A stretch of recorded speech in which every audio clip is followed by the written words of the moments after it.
Furthermore, though, so I started focusing on doubling the amount of money that I make as fast as I can and finding the right people to give it to. And then I literally have a downstream to every penny. In fact, if I need to buy something, I just go to my no wife and ask her, hey, I'm thinking about this.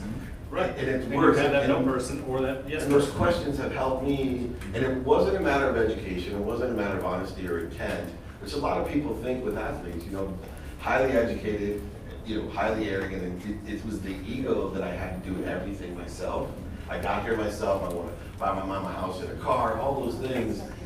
Last question with advice to the human aspect of people wanting to be responsible for everyone else. Through that decision-making process, even with the Absolutely. right people, one of Brittany Kozar, myself, people ask me, right, how do you lose everything? Because every kid that came that was my elementary school friend, in 2008, coming to my house going, you're the only one I know with money, my mom's losing her house, can I borrow 10 grand? Well, I mentor a lot of young men in Baltimore, and I say that I've got five young men I have been mentoring, and the biggest thing that I got to say, we got to help you first before you can help anybody else. That means we got to get you educated. We got to get you understanding what the market looks like outside, get you a job, right? How do you behave? How do you conduct yourself? Mentor them through that. When you give them those tools, right, then they have the opportunity to help others. And so often that right when they get out, they get a mortgage for their mom, that's what you see in the NFL a lot. The guys going out and buy. You've got $3 million isn't enough money when you're retired at the age of 26. Because that's the average age in the NFL. So you've got to understand what does that money look like, when you're 60 or when you're 65. I'm 52 right now, and how is that money when I was 42 when I retired? How is that going to sustain myself? Even though I did well outside of the NFL, over that 40-year period of time, I only made netted in my pocket at that time was $9 million. Okay, that's good money, but it wasn't all working for me in the market. I had a house, I had cars, I had furniture, I had some jewelry for the wife, right? So so those are the type of things you have to understand, Dave, that cash flow, that Monte Carlo cash flow model that you really got to understand. What do you have to replace in income when you leave the league is the most important to keep the same standard of living. And most guys don't know what that is, and they burn through it at a higher rate than they can afford. Yeah, as we finish up, I think it's important to understand exponential growth and acceleration. When I was 5 years old, my dad left, and we had 6 kids, and I remember saying distinctly in my mind, I'm gonna make $1 million, I'm gonna buy my mom a house, a car, and I'm never gonna have to work again. Right, I'm 52, although I live 10 and years $1 million older. isn't enough, right? A year. Yeah. 3 teenage daughters, a wife, and a 9-year-old. So they get in your pocket quick, right? Exactly. You got a daughter getting married. And as we have 1 minute left, I always like to ask this question, beyond the financial side, and I highly encourage you to talk, not to Matt, but to the clients that Matt has here. It'll be much more credible what their company does and how he does it. Just as a last question, I think it's always important for people that are dynamic, purposeful, passionate, and profitable. What's just the best piece of advice that you can give everybody with this opportunity? To love. Oh. Just to love others, man. Yeah. I'm in a little bit of a mess right now with one of the accounts, and I'm loving on them. Right? I could get angry, or I could flip it and say, I got you. I got your back. We're going to work through this. And to me, that's the most important thing. And vulnerability goes along with that. I think in business, if you can share vulnerability, it actually empowers you. Because people know your real heart, and then you can find out what their real heart is. Are they going to squash on you? Or are they going to be vulnerable with you? And understand, hey, I know what I know and I know what I don't know. And I think that's incredibly important, that if you can just love others, man, and love them as full as you can, including your children and business partners. Through this philanthropy, that's why I'm doing it. Somebody asked me yesterday, as one of the financial advisors says, you sure you want to work with athletes? I said, you know what's funny? Is yesterday when I got off the phone and I was going through a bunch of stuff with, I said, that was fun. That was a lot of fun because I'm protecting the player. That's what I want to do, and that's why I set it up. So the what is that for me. That's awesome. By the light and everything you do. Let's give a big round of applause for that.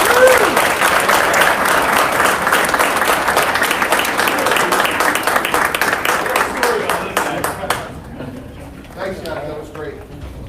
All right, next up we have our philanthropy. Philanthropy Award, and I would like to introduce Alicia Powell. Alicia co-founded Champions for Philanthropy Incorporated. It's a non-profit organization that helps professional athletes establish their charitable brand. Champions for Philanthropy's most valuable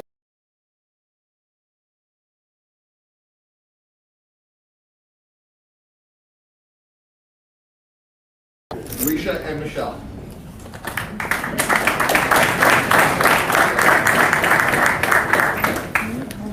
I'm gonna go get a charge. Good morning. That one's going straight to IBM. Good morning. My name is Alicia Powell. And I'm Michelle Mays. I need to see for her. Can you move my hair, please? We're so happy to be here today to present our Most Valuable Philanthropist Awards. We presented our inaugural Most Valuable Philanthropist Awards last year during the Super Bowl, and we created the award series as a way to honor philanthropy. Yeah, so we're so excited to honor our athletes and philanthropists today. So you'll learn a little bit more about the work that they do, and we'll have a conversation moderated by one of our awardees today as well. So without further ado, we'll get started. Okay, so our first award today, we'd like to present to DJ Reader. DJ Reader unfortunately wasn't able to be here, so we'll be accepting the award on his behalf. Oh, okay.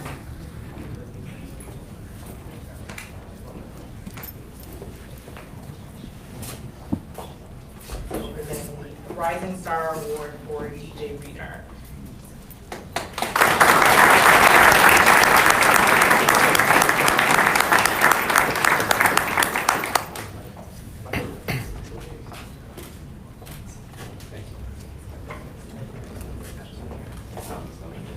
So our next award goes to Atlanta Falcons player Grady Jarrett. So unfortunately, Grady was not able to be here as well, but we are presenting our Most Valuable Philanthropist for current players. We have Rob Baca, who will be here accepting the award on behalf of Grady.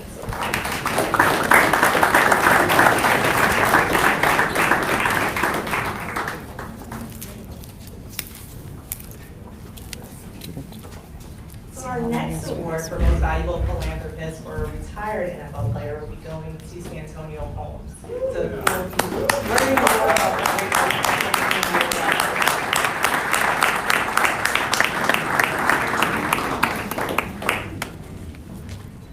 So, I'm backstage. Turn it back on.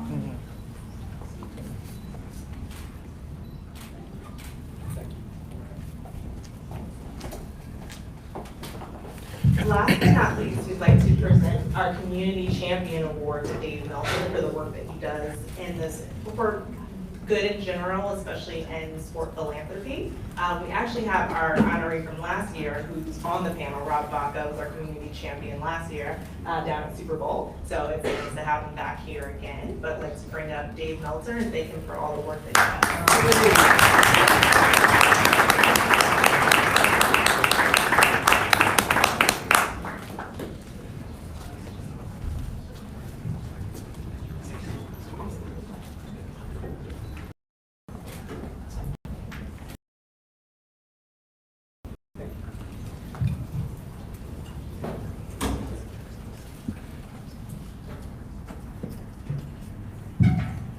Who needs a Super Bowl ring, right? No.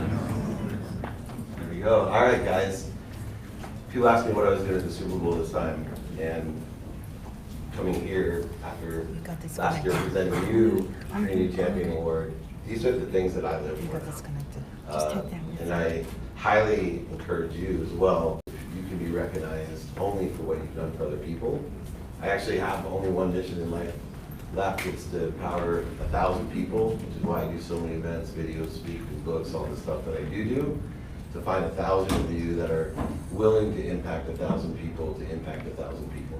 I spent 30 years of my life driving myself crazy how I could be the first trillionaire, trying to do the math, reverse engineer it, study, work hard, be kind, and I never could get the math right. I think Elon Musk and Bezos are closer than I am in figuring out the math to that. But when I changed my perspective to help other people, the math became really easy. I was like, wait a second, I do so much to help inspire people. Just 1,000 people times 1,000 people would be 1 million. 1 million people times 1,000 people would be 1 billion. And if we could together create a collective consciousness of over 1 billion people to be happy, this world would change fast. The abundance, love, the light, we're all connected to the biggest source of energy, light and love, as Matt said.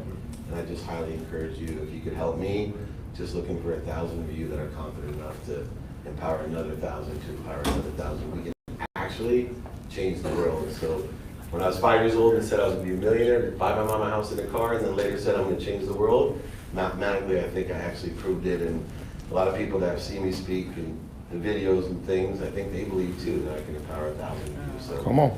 let's do it. I really appreciate it. This is one of the greatest honors I've ever received. Thank you.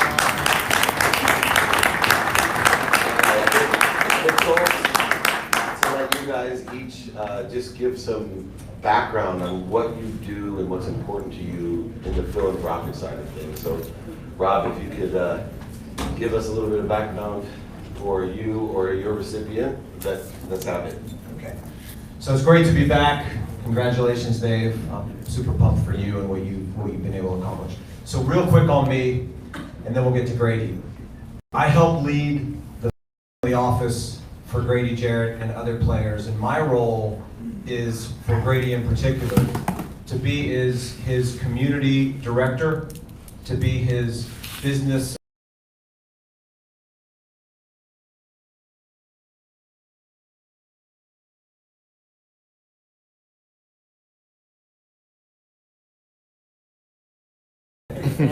Matt Stover and I at least have that same title. I have a wedding ring, he has 2 Super Bowl rings. So Grady Jarrett's a really interesting guy. You may know him as the guy who sacked Tom Brady 3 times and set a Super Bowl record in Super Bowl 51. That was the Meltdown Super Bowl, right? And we'll leave that there because I live in Atlanta. Grady is one of the most authentic, humble guys that I've ever met. And so his Mets have a tremendous attitude of gratitude. And while his vision is a lot like Dave's in terms of how many people can I affect, he really plays small ball every day. He has told me in quiet moments, look, if I can affect one kid, if I can touch one person, I don't care if that's giving them a word of encouragement or giving them a t-shirt or signing a jersey or taking them to a football game. He takes 25 kids to every Falcons home game, signs autographs for every single one of them, gives them each a t-shirt, their premium seats, does that every single game. He feels like his mission has been accomplished. And so for Grady in particular, his vision and what he's living out is to help youth and kids who've been forgotten, who are underserved, and who've been bullied. And just in the last 90 days, I witnessed him quietly give away 100 bikes to kids in Rockdale County, Georgia, where he grew up, in Conyers, Georgia. He stayed around for 4 hours. And I've been to a lot of athlete events where an athlete might come in and spend 30, 40 minutes at an event and make an appearance and leave. Not the guys in this room. These are authentic guys that I've seen stick around for 4 hours, but Grady was there for 4 hours. He signed every single bike.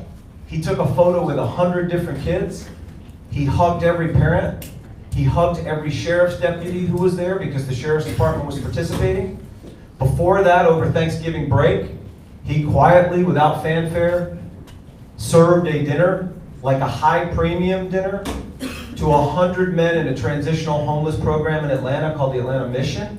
These men were rewarded with this dinner with Grady and were told over a 100-day period, if you can pass these milestones to transition, you'll get dinner with Grady Jarrett. If you can't pass it, that's fine, but if you can work toward these things, one of the wins is for you to share time with Grady. Every single man in that event that night, he hugged. Even the dude with the Drew Brees jersey and the Saints paint on his head, he hugged. And he loved on everybody. So to Matt's point, he's a lover of life. He loves people. He was the 2018 Falcons Walter Payton Man of the Year. And I'm really, really proud to accept the award on his behalf.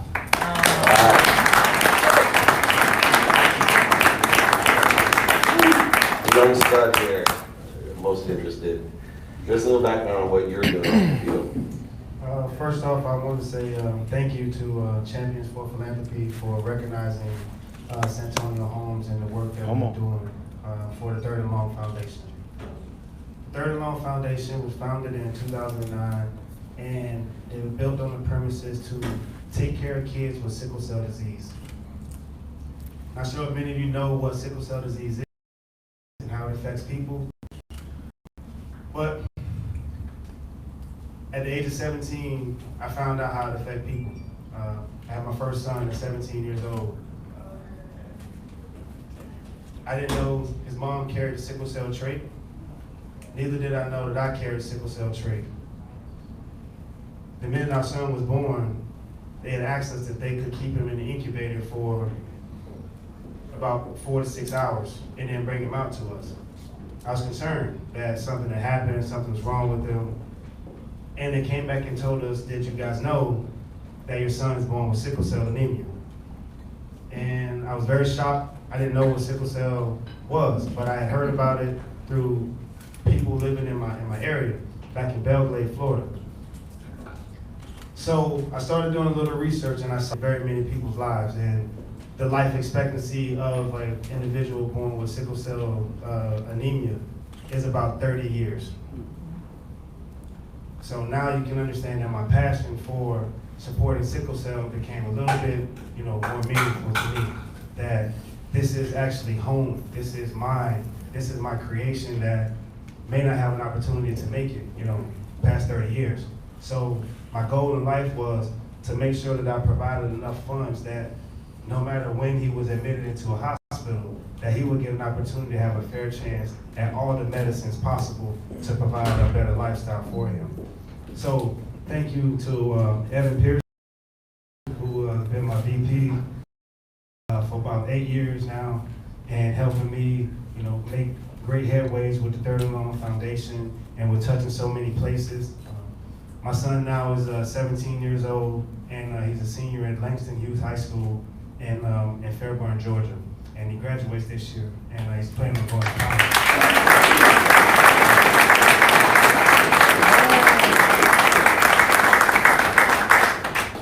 So, throughout my time of playing professional football, I've been dedicating a lot, speaking on Capitol Hill, and getting funding, because at one point in time, funding was cut for sickle cell disease and all of its therapies.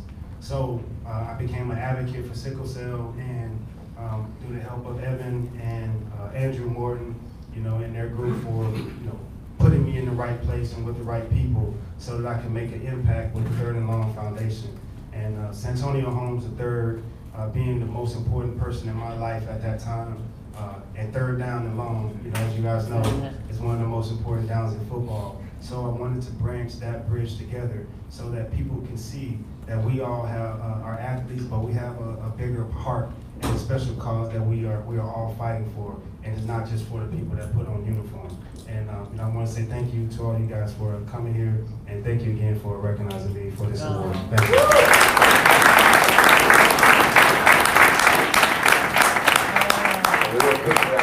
Rising star, can you give us a little bit of background on DJ and what he is doing for the community? DJ, I first met DJ in my mother's TV room, and I walked in there, it was dark, we were sitting there watching TV, sports, and so a big kid, 6'3", 6'4", 290.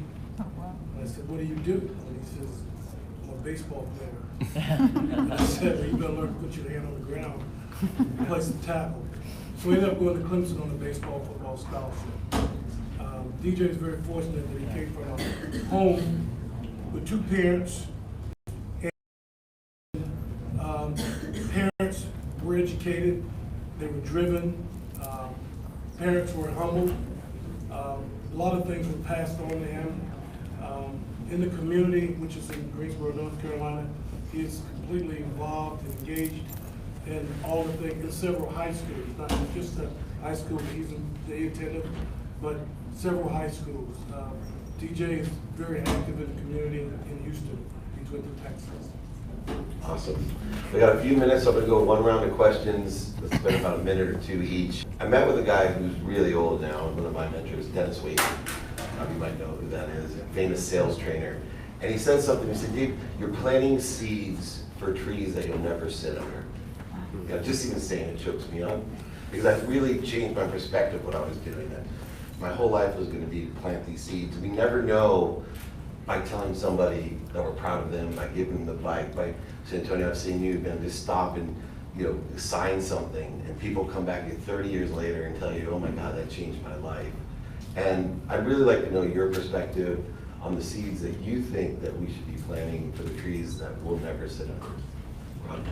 Yeah, first of all, I think philosophically, giving is about selflessness to the point that you don't expect something in return. I think a lot of people think that giving is going to create the circle of life for them and they're going to get something back because they give. And the reality is, it's not the way it works.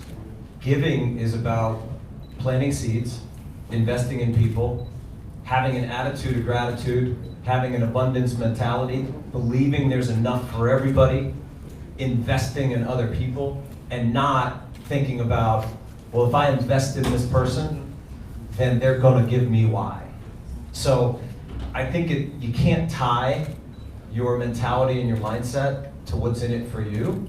You have to tie your mentality and mindset in what's in it for the world. Who can I make better? And I really, this whole concept of gratitude to me is where it all starts.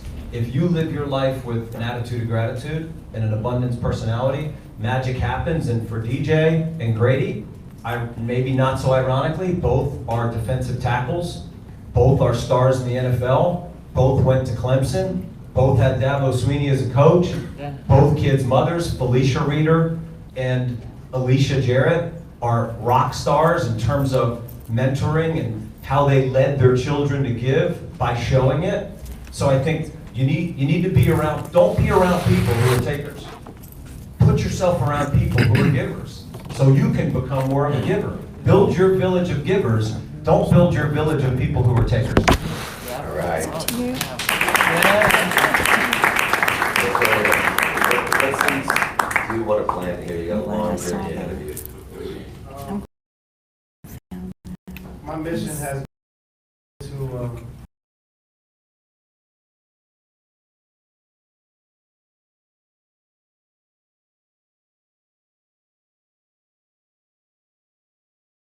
that are fighting this battle alone. And through the Third and Long Foundation, what we're looking to do is help those young kids that are in the hospitals with providing tutoring for them. I think tutoring is one of the biggest things that kids, because they think they're smart enough, they think they know a little bit more than what they really know, and they don't want to reach out for help. So one of the things that has been prominent to me was seeing my son in the hospital and not have the motivation to want to continue, learning and getting his grades up.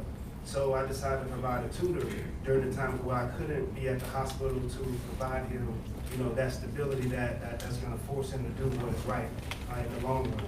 So with the help of the Third and Long Foundation, we've been planting seeds to make sure these kids are well educated, that families are educated. Make sure you go out and check your partner.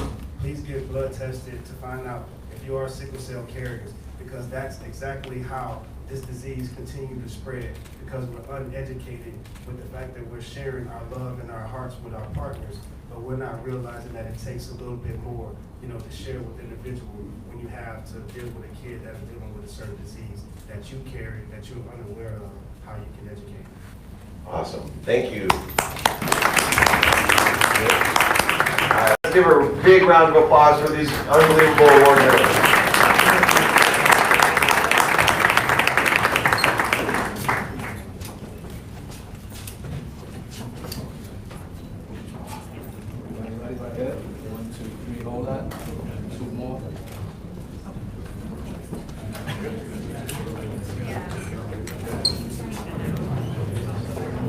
Thanks again, everybody. That was great. Another round of applause for.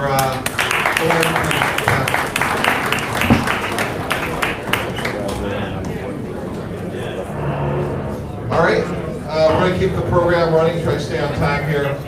The next panel up is about maximizing your resources as an athlete, be it financial, in the community, philanthropy. So I'd like to bring up The next panel, who's going to lead the panel discussion, Carolyn Moose. She played basketball for the USA, FIBA, and the WNBA. She is a Stanford alum, entrepreneur, and founder of Fit for Living. She also works as a personal trainer, yoga instructor, and nutritionist consultant. Let's bring up Carolyn Moose.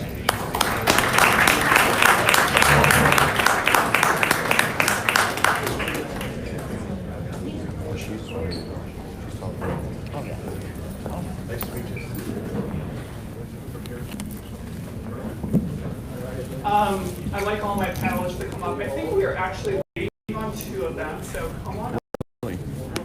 The 2 that we have, first of all, it's great to be here. This week for me, I'm going to be very honest with you, I was with the founder of the Academy. And for me, I was there at the end of February. And I met him when they were first building out the facility. And when we talk about giving back to youth and kids, I've worked with youth basketball players for a number of years. Actually lived in Orange County when Kobe was there during the lockout, and seen his kids play and grow. And I think the purpose of every athlete is to give back to the next leaders, whoever those leaders are going to be. So as we talk about giving money, what impact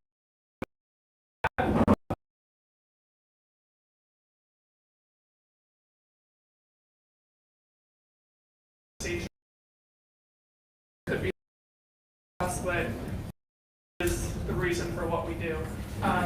So what I would like to do is actually pass the mic around and have you introduce yourselves, maybe give a quick 1-2 minute snippet of what you do and why you're here. What's your purpose?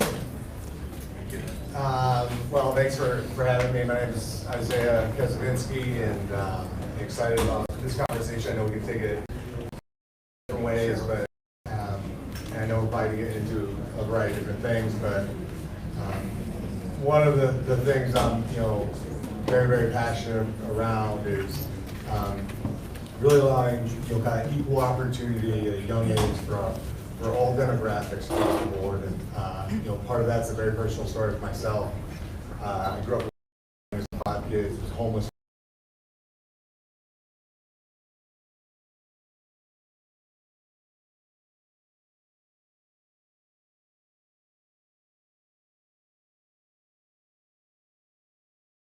At home for an amazing woman, my mother, being able to do that. But realizing that kind of the home life that I had was difficult to replicate, etc. Being able to get equal opportunity across the board towards my path, I ended up finding myself at Harvard, which is probably the last place in the world I would have thought I would have found myself. I would have been a complete misfit around there, but there, then going on to play for 8 years in the NFL, and then retiring, getting my business school degree, now running a venture capital fund now. That entire process, and really allowing kids to dream in a much bigger way, and something that is front of mind for me, and something that's very, very important to me. And quite honestly, the name of my venture fund is called Will Ventures, but it speaks to the power of human will.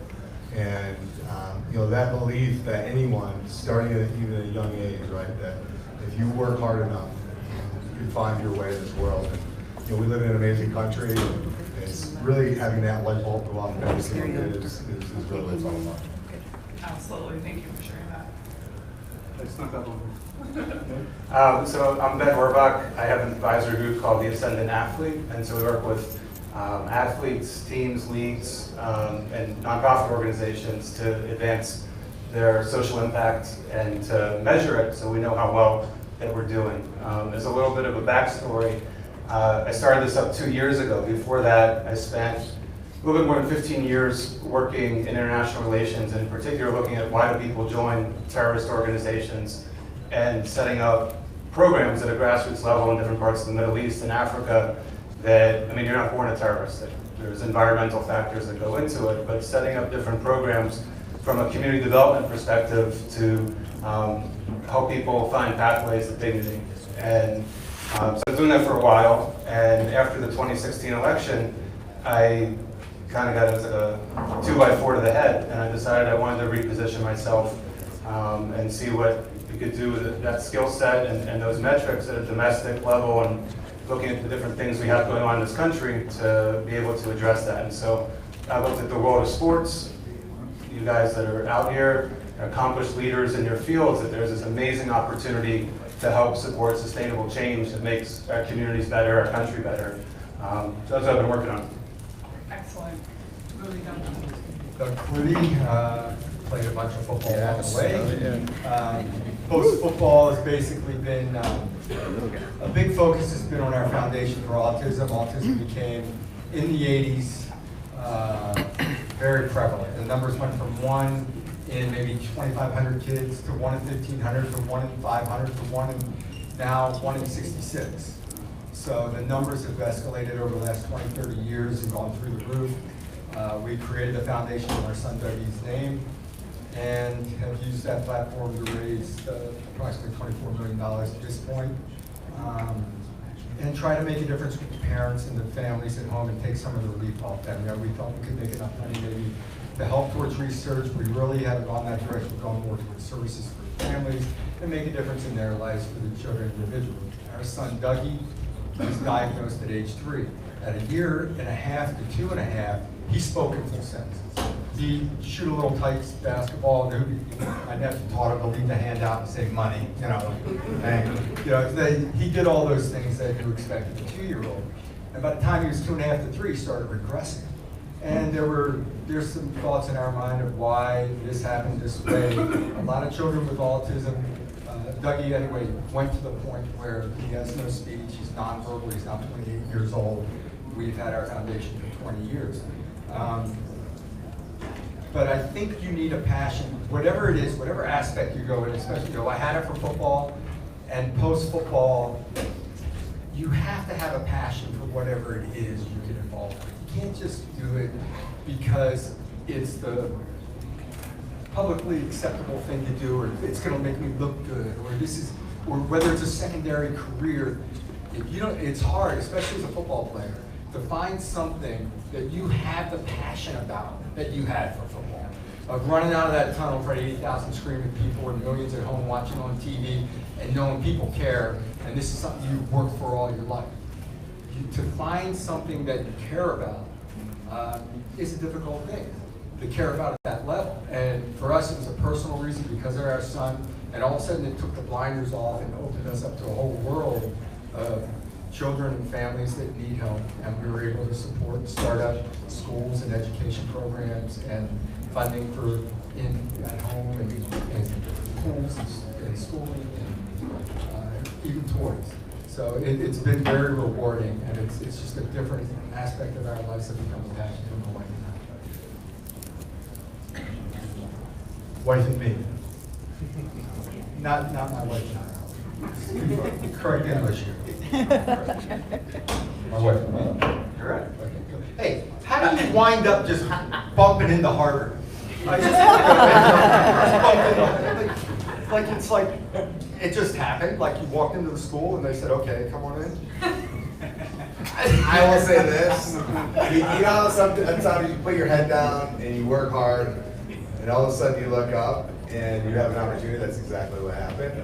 They came knocking on the door and literally was shocked. And I took a trip there just to say I took a trip to Harvard.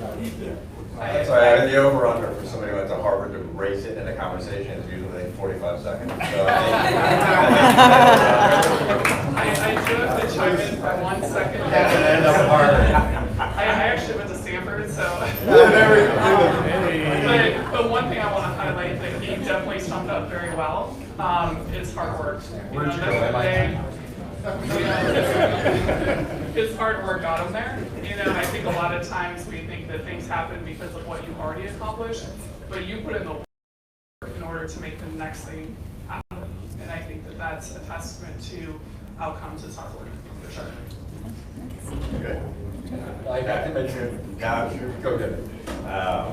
Andrew Morton, I am one of the 80,000 screaming fans, not the former quarterback. And I'm an attorney specializing in oversight of athlete and celebrity foundations. Greatest legal practice on the planet, because it means that I get to help famous people do good and help give away their money, help channel their cause, and most importantly, do it in a way that's actually compliant, which we're going to get into more because it's usually not. In a minute or two, I can't give you the backstory on how I got to this practice, except it certainly wasn't on purpose. And I also can't tell you enough stories about the non-compliance, but I'll try to sneak in a few because they're staggering.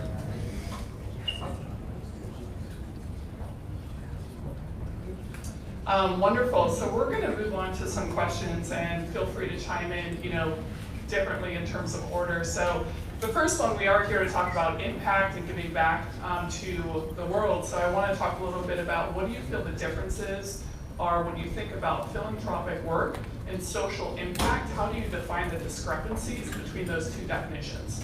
Or maybe there's a lot of synergies as well. And anyone can start when you're ready. Like that first. I think it's a great idea, level set on some terminology. So actually I would start with charity and charity versus philanthropy. Charity is providing immediate relief to a situation. That could be texting hurricane relief or texting money for hurricane relief, giving backpacks at the start of the school year. You're meeting an immediate need. Philanthropy is that you're donating funds, usually large amounts of funds, to address what the actual problem is and a system that's going to change that problem. So with that analogy, you can think of like going to a hospital to treat cancer patients or to deal with opioid abuse. A term I like to use is strategic philanthropy, which is, in my mind, it's dual-use philanthropy. So you're supporting the system and improving that system, but then you also have another motive, which is not an ulterior motive, but that by nature of your philanthropy, you're advancing something that's either a professional goal for yourself, a life goal for yourself, a personal goal, a faith goal, and so it's working together. And that's actually, I think, your most sustainable, is because you're invested in it from a couple of different angles. I see all of it as being under social impact. I see social impact as the effect that individuals, organizations, companies have it on the wheel in a specific community. That could be intentional, unintentional, positive, or negative, but I see social impact as the umbrella, and I certainly think we need to do more of it. Absolutely, great response. Anyone else want to contribute to those thoughts? I would only say that I'm glad you mentioned the charity versus philanthropy, because that's sort of something that comes up all the time. One of my, it drives me bananas when people talk about my charity for two reasons. It's not a charity and it's not yours. The word philanthropy, just if you learn nothing else, and probably won't from anything coming out of my mouth, like the word charity is frowned upon among those of us who are in the philanthropy space. Because again, like Ben said, it's a one-off. It's not, it doesn't inspire you to create a foundation to do charity. I mean, charity is just fix a problem and it's done. It's not strategic, it's not long-term, doesn't engage other organizations or other individuals. So very, very limited use of the word charity that anybody ought to be referring to. It's like what everybody wants to do is philanthropy, to have that social impact. Along the lines of long-term change, when we started, it was 98 when we started our foundation. If you go back to the 80s, autism was, if you picked up a textbook, they felt it was neglect and bad parenting, and that the infant or child would kind of regress and kind of fall into a hole there. And that was what they interpreted autism as being. At our stage in 98, there were no foundations out. There was nothing going on in the world. There was one or two foundations possible. And I think the biggest difference that we had made, or that we felt our impact was, especially in the early years, was an awareness level that created an atmosphere where others jumped on board, create change for the future, and all of a sudden Autism Speaks became the #1 charity, right? The #1 nonprofit for autism. Suzanne Wright and her husband started with a $25 million grant from Home Depot day one. We've worked 25 years to get about that fund. So anyway, I think what we did was bring attention to a problem And now there are a lot of people on board. There's a whole, I was talking about the numbers that have happened over the last years, how they've increased.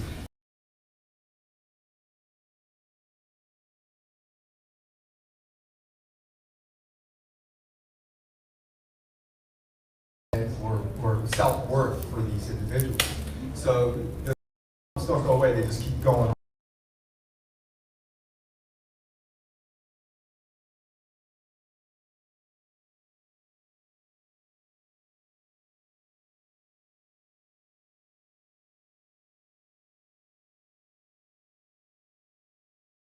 Other than this idea, I think it is very, very important to be intentional and align that to something you said early on as well, which is something that you're passionate about. And those two going hand in hand, to bring resources, time, money, people, network, everything to the table, all of yourself, to that is really kind of how you cause change. Tie that in with philanthropy, kind of that broadest sense, and defining that as broadly as you can. Intentional is kind of that first piece, and understanding of what you're passionate about, what you can really spend a lot of time and energy and resources on. Is super important. Excellent. So one thing I'd like to segue into is scalability relative to impact. And I think one thing everyone alluded to is having a sense of real relevancy. So when you look at a player, let's say it has a really well-known name, that is an instantaneous platform for them to be able to have a pre-established audience, a following. Once you have a pre-established following, how do you define those demographics relative to relevancy, right? So you have boys, girls, you have parents, you have all these backgrounds, but when you have a mission for impact, it's going to have a very specific demographic that's going to follow, therefore that will shape scalability. So can you dive into what does that process look like to define your audience, and what does that process look like to create scalability?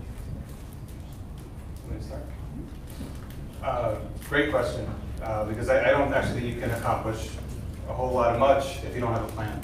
And so beginning that process with doing a deep dive on yourself and you're authentically committed to formulate the plan for, we were talking social impact, the well-being of a community. So how do you define what community you care the most about and you want to have an impact on? And then when you talk about scale, are you thinking about the neighborhood you came from? Are you thinking about all the Denver public schools? Or are you thinking about an issue that reaches across the whole country? And so as amazing as you are and what you've done, you can't do it alone. And so you start with a community and you figure out who am I going to partner with, it's going to be nationwide. I've got to find some organizations, some donors, and then I also have to ask myself, what are the resources I'm willing to put into this from a time perspective and a money perspective? And you gotta be accurate with yourself on it. It's not going to help you to lie to yourself about it because you're not going to get the impact that you want to. That's how I would start. One of the things that Ben sort of alluded to that I've always considered critical, I mean, I'm a lawyer, so I'm hyper analytical. So whenever I meet an athlete, celebrity, whoever who wants to do philanthropy, the important thing is to try to figure out, like, politically correct way to say this, like how famous are you? Like how much leverage do you have? What is your social media footprint? And what is it that you're committed to trying to do? I've met practice squad guys who want to end hunger in the world, and I've met perennial all-stars who want to buy $10,000 worth of books for their elementary school, and those are both like you've got to align. What is it that you have the possibility?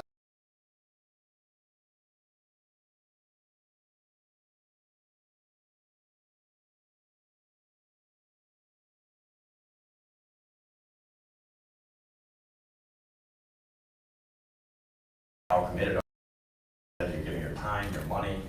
Are you showing up at appearances? Are you working with your endorsement deals to have a foundation contribution on top of the personal compensation? And once you figure that out, then that helps to create the scope of what it is you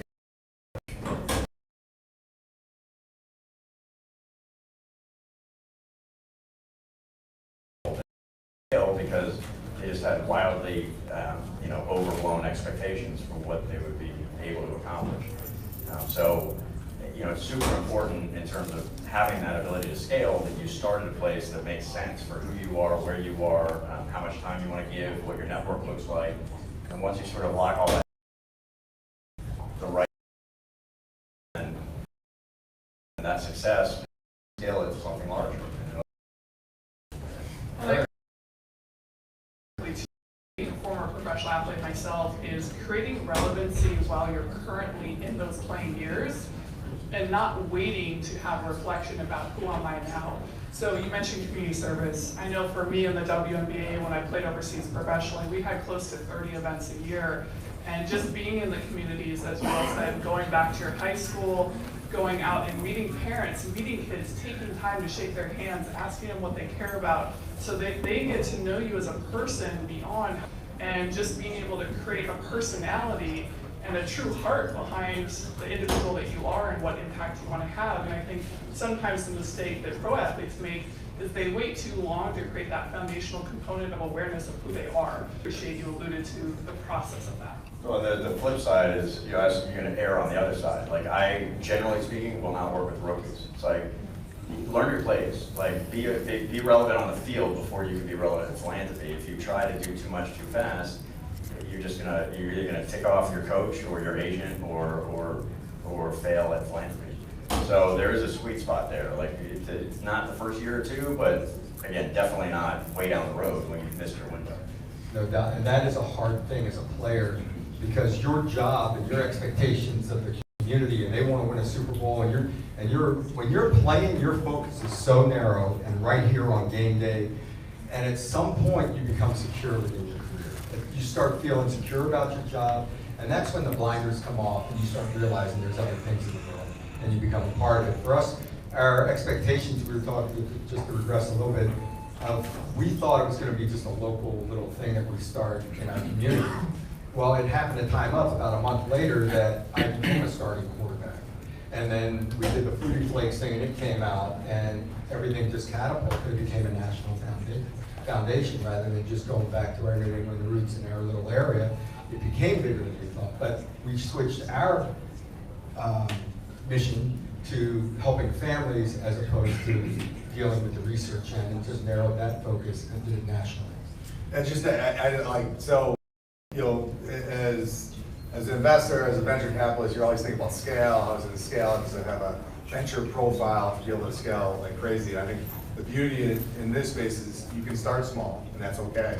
And you can start to learn and impact in kind of a consolidated way, and have those be very, very powerful stories, and show that change and get more people to buy in as well. So you start to snowball. And even if it was your intention to make that small change, that sometimes leads into something much bigger, which you're gonna be able to kind of hear about up here. But yeah, I think that is this idea of trying to boil the ocean too much too early. I think is leads to kind of paralysis. I know we just have a few more minutes. Is that a Harvard expression?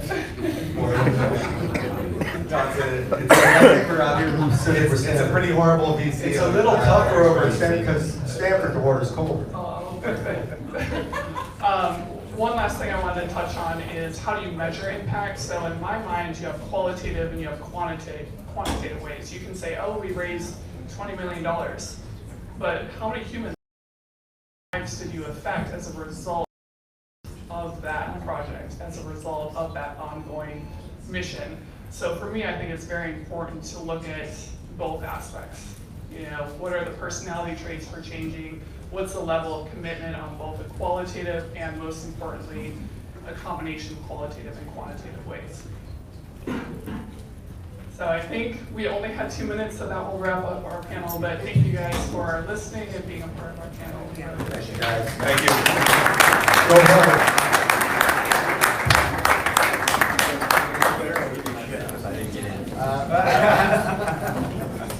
I will give you shit for having a lawyer. All right, sorry, I'm going to go over.